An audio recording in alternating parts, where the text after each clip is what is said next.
পূর্বের বিয়ের কথা গোপন রেখে যদি কোনো মেয়ের সাথে আপনার বিয়ে হয়ে থাকে, তার মানে আপনি একটি পরিবারের মেয়ের সঙ্গে আপনার বিয়ের কথাবার্তা পাকা করার জন্য সম্বন্ধ ঠিক করলেন, কিন্তু সেখানে মেয়ের বাবা মা মেয়ের যে পূর্বে অন্য কোথাও বিয়ে হয়েছিল, মেয়ে যে ডিভোর্সি, এই বিষয়টি তারা গোপন করলো এবং কাবিননামায় তারা লিখলো যে মেয়ের অন্য কোথাও বিয়ে হয়নি এখনো, হ্যাঁ, মেয়ে সিঙ্গেল।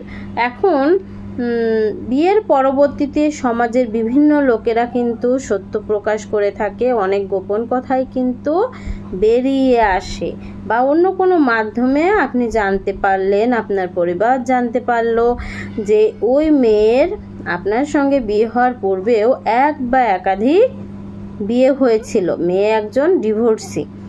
এত বড় একটা সত্য যখন আপনাদের থেকে গোপন করা হলো, তখন আপনাদের কিন্তু রেপুটেশন বা সম্মানে আঘাত হানলো। আপনাদের পরিবারের একটা সমাজে মর্যাদা রয়েছে, সেই মর্যাদায় আঘাতহানি হলো।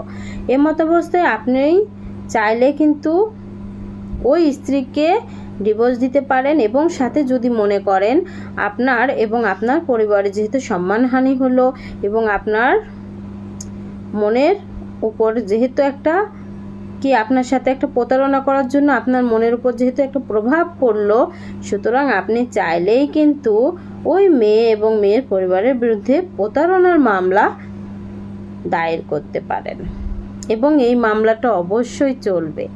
এই ধরনের কিন্তু কেস রেফারেন্স রয়েছে যেখানে দেখা যায় যে ভালো একটা সম্ভ্রান্ত পরিবারের ছেলে একটা মেয়েকে বিয়ে করেছে, বিয়ের আগে কথাবার্তা হয়েছে যে মেয়ে সিঙ্গেল, মেয়ের অন্য কোথাও বিয়ে হয়নি, ডিভোর্সও হয়নি।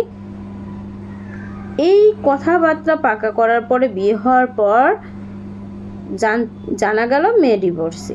এই সময় ছেলেটা কিন্তু ঠিকই মামলা করলো প্রতারণার, এবং সেই মামলায় কিন্তু সে জয়লাভ হয়েছিল, কারণ এখানে কিন্তু ছেলের সাথে সত্যি সত্যি প্রতারণা করা হয়েছে। একটা চরম একটা সত্য বিষয় যেটা কিনা গোপন করা হয়েছে। এই সত্যটা ছেলে জানলে ছেলে হয়তো ওই মেয়েকে বিয়ে করত, আবার বিয়ে নাও করতে পারত, কিন্তু এই সত্যটা জানার অধিকার ওই ছেলের ছিল, কারণ এটা শুধুমাত্র মৌখিক একটা বিষয় না, এটা একটা ডকুমেন্টারি বিষয়। এখানে কাবিননামা রয়েছে, এই কাবিননামায় সুন্দরভাবে কিন্তু লুকানো হয়েছে যে মেয়ে ডিভোর্সি কি ডিভোর্সি না। সুতরাং যেহেতু প্রমাণ আছেই, একটা মেয়ে যখন ডিভোর্স হয় তখন কিন্তু তার প্রমাণ থাকে যে সে ডিভোর্স। এই ডিভোর্সের ডকুমেন্টসটাও একটা প্রমাণ।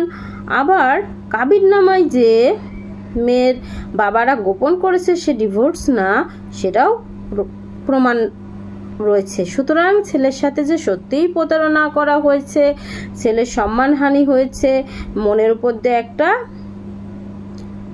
খারাপ প্রভাব পড়েছে, এটার জন্যই কিন্তু আপনারা চাইলে ডিভোর্স দিতে পারেন, সাথে প্রতারণার মামলাও দায়ের করতে পারেন, যেন এই ধরনের প্রতারণার মাধ্যমে আর কোনো পরিবারের উপর এ ধরনের খারাপ প্রভাব না পড়ে।